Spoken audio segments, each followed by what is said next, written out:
Hi, I'm meteorologist Marshall McPeek. 15 years ago this week, a giant snowstorm affected a whole lot of the Midwest, and it set some records, specifically some of those in Ohio. So it started on March 7th of 2008, and that day it began to snow, and it kept snowing, and it kept snowing, and by midnight we had 5 inches on the ground in Columbus, Ohio. Then it kept. Good news is on the horizon, and that is that the air quality should begin to improve very soon as the wind begins to change direction. So, still looking pretty awful on the East Coast, at least through tonight. But you notice how as this shifts going into Friday, some of it does improve a little bit up near Boston. According to Pew Research data, I'm meteorologist Marshall McPeek. We have the Parade of Planets. It's not just this week. You'll be able to see that through at least the next several weeks, right around sunset. It's a fascinating, almost conjunction of a couple of planets plus a lineup of several others. So, what you're looking for, right around sunset and just beyond, near the horizon, you'll find Jupiter and Mercury. Now, they're really low on the horizon, so even if there are some low trees in the distance, they might get in your way. But those will be the ones closest to the bottom. Then you've got. I'm meteorologist Marshall McPeek. This is Severe Weather Awareness Week, and it's a really good time to review some of the terminology that we're likely to run into, at least during severe weather season. Watches, warnings, and advisories pop up pretty often. A watch means that the conditions are favorable for severe weather. In other words, we have all the ingredients we need for it to happen, but it's not actually happening yet. Warnings mean it's happening, or it's about to happen. Not only do we have the ingredients, but they've come together, and now we need to take action and take shelter. For an advisor, I'm meteorologist Marshall McPeek. We have been dealing with a lot of very difficult weather across the country this week, mainly because of one low pressure center.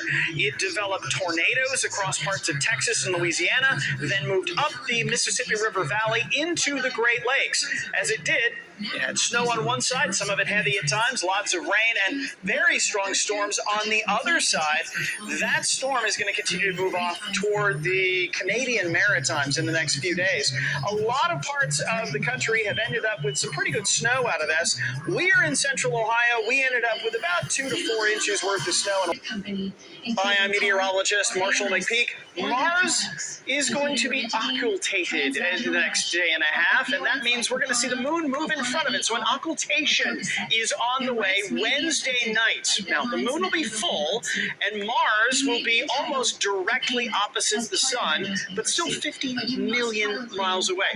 The moon itself is only about 250,000 miles away, so it's very close astronomically, but 50 million miles away is where you're going to find Mars, even though it hit perigee just about a week ago, which is its closest point toward Earth, but again, still 50 million miles. Hi, I'm meteorologist Marshall McPeek. This is Severe Weather Awareness Week, and one of the things we're keeping an eye on is the potential for flooding. A lot of that is happening around the country, but you may not realize how easy it is for that water to cause trouble. Only 6 inches of fast-moving water, that's all it takes to take a person down, knock you right off your feet and carry you downstream. Then you've got 12 inches, so a foot of water, that can carry away a small car, even a small SUV. Big SUVs, even large vans, it still only takes about 2 feet or less, and then that can get washed away. Hi, I'm meteorologist Marshall McPeek. You may have heard about a series of atmospheric rivers that are coming ashore on the west coast and causing all kinds of trouble out there. We are likely to see some of that moisture make it all the way to Ohio and beyond. So this is all associated with a lot of moisture that comes from the Pacific. Now, there's warm air out there over the Pacific, relatively speaking, and that can hold more moisture than... Hi, I'm meteorologist Marshall McPeek. We are about to have something exciting to see in the sky that hasn't been in the sky for 50,000 years, believe it or not. The last time it came by, the Neanderthals were likely to see it. It's got a real catchy name, C222E3ZTF. Yeah, it's a comet. They found it from the folks at Caltech back in March of 2022. Only a few months later, it started to develop a tail. Hi, I'm meteorologist Marshall McPeek. We've been tracking a big low-pressure center that's going to create some very gusty winds all through the Midwest. That's going to take up most of the day on Thursday. Some of these gusty winds could be 50 and 60 miles per hour. But what's causing that? Well, in general, it's high and low pressure. We don't really think about it much, but the atmosphere is actually very heavy.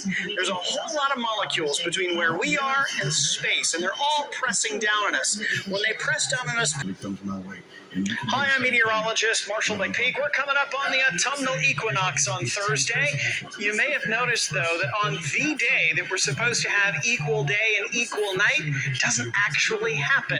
The equinox itself is on Thursday night at 9:03. So you're probably familiar with the word equinox. You know that equa is equal, nox night. So the idea is equal day, equal night, 12 hours of each.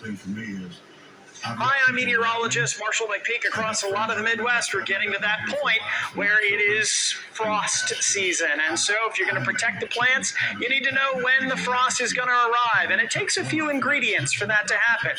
We need temperatures that are 36 degrees or colder, mainly a clear sky. The more clear, the better, because we radiate away some heat. Little to no breeze. We don't want to mix it up very much in the atmosphere. And a little bit of humidity helps. So you've got something to collect and then freeze on the grass. But 36 degrees, you say? Well, that's because when we measure 36 degrees, it's... Hi, I'm meteorologist Marshall McPeek. We're keeping an eye on the jet stream these days. You've probably heard us talk about it in the forecasts. It's a river of air way up in the atmosphere, and it often can act as a boundary in the atmosphere. And what that'll do is it sort of divides the warm air to the south and the cool air to the north. It can also, if it's in the right spot, reach down into the Gulf of Mexico and drag some of that moisture up into the country. It can also, when Hello, I'm meteorologist Marshall McPeek. You know, we always talk about how everything is interrelated in the atmosphere, and here we go again. Dust from the Sahara Desert is on its way toward the U.S. again, and that is going to affect the weather and the sunsets here. So, from the Sahara, thousands of miles across the ocean, that dust is carried in the upper atmosphere, and high pressure in the middle of the Atlantic Ocean. Hello, I'm meteorologist Marshall McPeek. We are going to talk about some fireworks science because it is going to be a big weekend for fireworks. Now, to get the right colors, you actually have to burn the right elements. So, to generate white colors, in a lot of places, they're using magnesium. The blue, surprisingly enough, you would think would be green, but is actually copper, and it burns blue. Strontium is red. Combine the two, what do you get? Well, you get some copper and strontium together to make violet. Then you got to have some green out there, which turns out isn't copper, it's actually barium.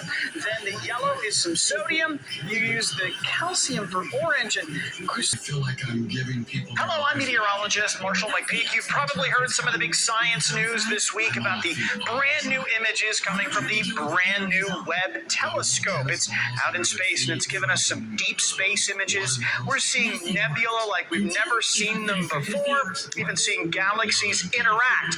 But one of the ways it's able to get those images is where it's located. It's way outside of the Earth's atmosphere, obviously, and it's also in a very... Hi, I'm meteorologist Marshall McPeek. As you've probably noticed, we are in the midst of what can be severe weather season. And every year in the U.S., we have plenty of tornadoes to prove it. Across the U.S., we have an average of about 1,200 or more tornadoes every year. Some years more, some years less. It's an average. And you're probably well aware that we have what we call Tornado Alley in the middle of the country. Every year, Texas averages about 155 tornadoes. You get up into parts of Kansas and Oklahoma, you're still 60 to 90. Hi, I'm meteorologist Marshall McPeek. You know, Earth is not the only place where we can see eclipses. It turns out that the rover on Mars has been able to capture one of the most amazing eclipses that NASA has seen. This is Phobos, which is one of the moons on Mars, and the Perseverance rover was able to catch one of the best images. It's the most zoomed in, highest resolution image that NASA has